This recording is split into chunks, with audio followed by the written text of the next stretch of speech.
Yo, what's up, everybody? I'm going to let this go for a minute and see. There could be a glitch here on YouTube. So if you're logging on right now and you can't see the comments, hit the like button. Just so I know, the thumbs up button. Otherwise, that's one. Otherwise, what's the point of it all? But I guess I can talk to you. I can rant at you. I can share the topic of the day with you. I do like when we can communicate, though. I like when the comments are on, and I haven't disabled comments. I haven't done anything. So I'm assuming this is a glitch on the YouTube side. We went to our dashboard and took a look. It doesn't seem to be any sort of elective buttons you can switch on or switch off. So I'm just going to talk at you guys for a few minutes about the topic at hand. Anyway, Jon Jones is back. What? The undisputed UFC light heavyweight champion of the world, who was stripped of that title due to a USADA drug accusation. He tested positive, allegedly. I don't know the specifics, so I'm going to speak in softer language, of a performance-enhancing drug. That was the hypothesis.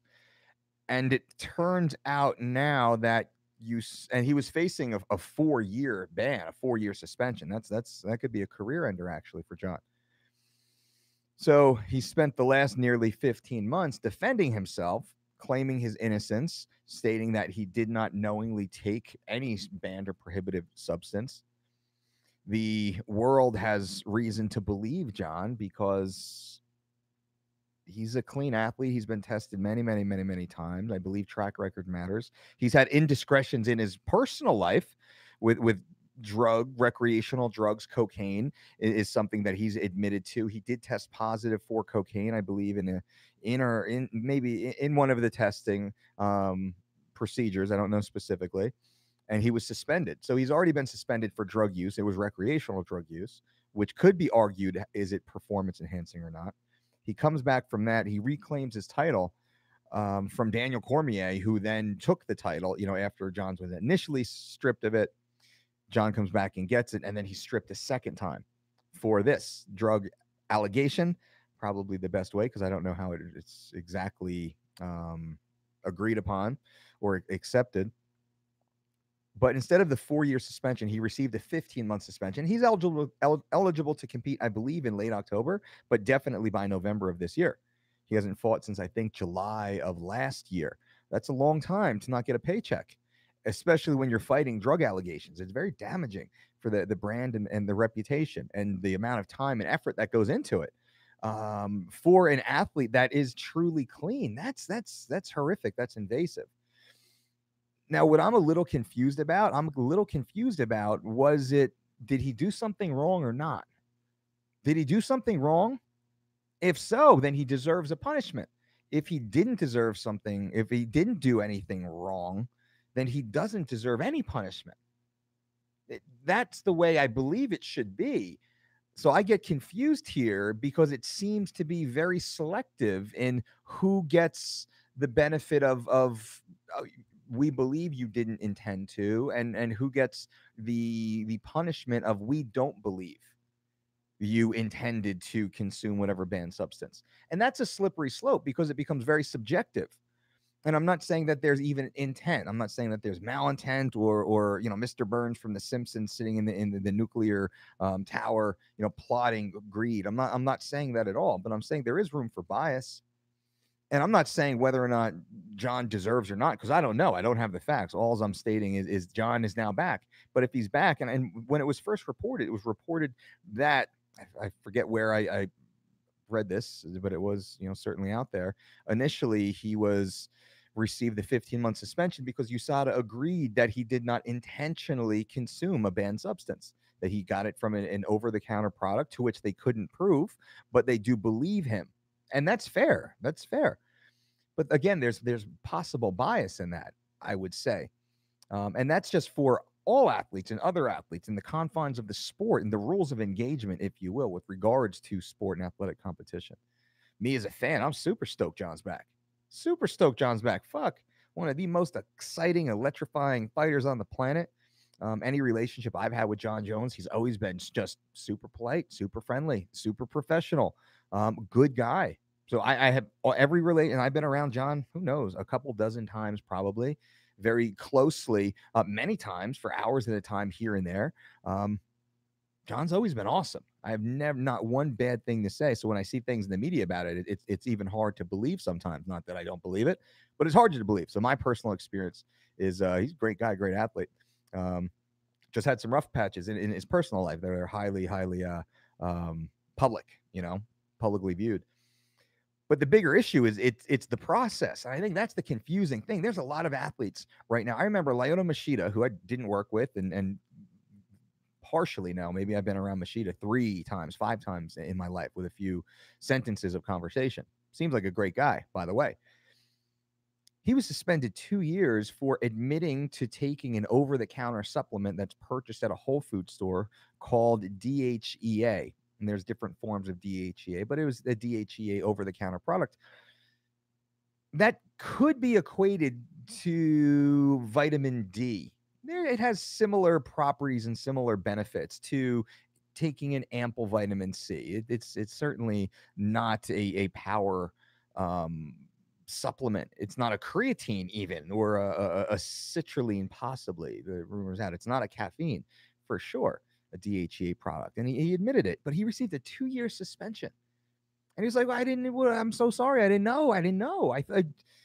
It's part of a healthy lifestyle program. If you look up DHEA or CoQ10, you'll see vitamin D3. You'll see just the general health benefits. Even a pregnenolone, which is banned, that's clear to be banned.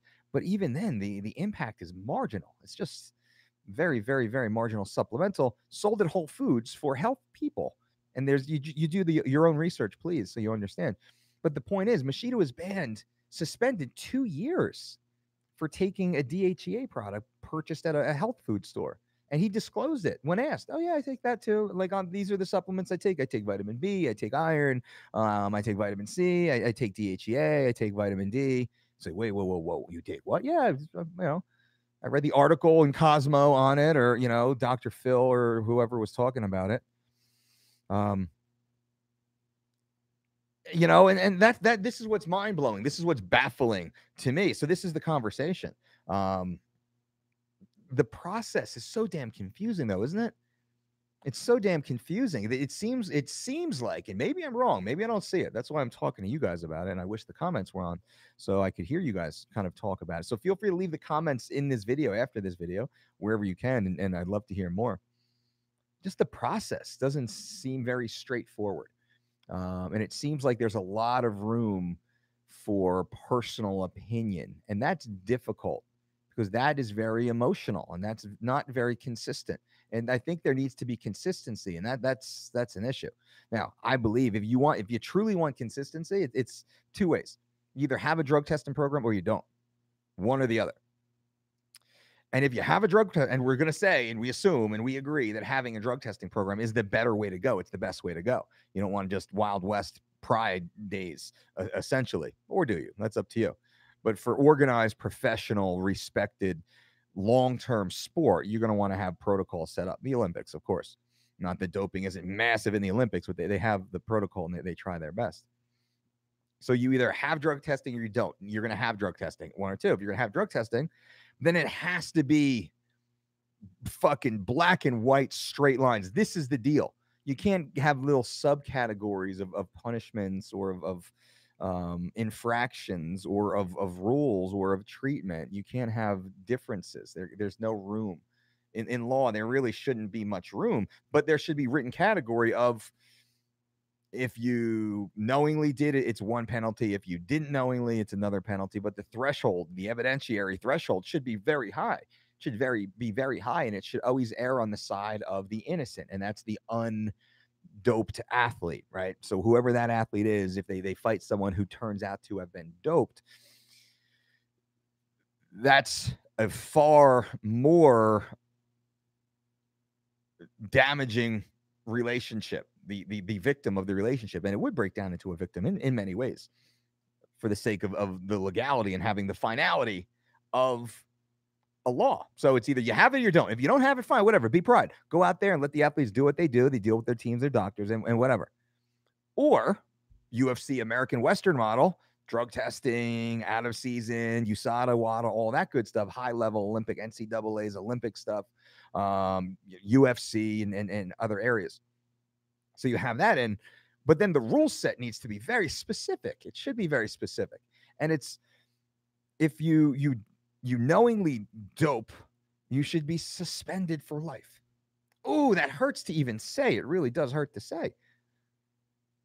But if you have the law in place, why wouldn't you? Then it's the finality of it. Not like if you do, then it's like it's not that big of a deal. And it's probably about the same time you would wait anyway in between fights, 6 months or so. So we'll give you that little tap on the wrist. Or someone in a very similar situation. It's almost a situation that seems they should receive the lesser penalty, and they get a 2-year suspension.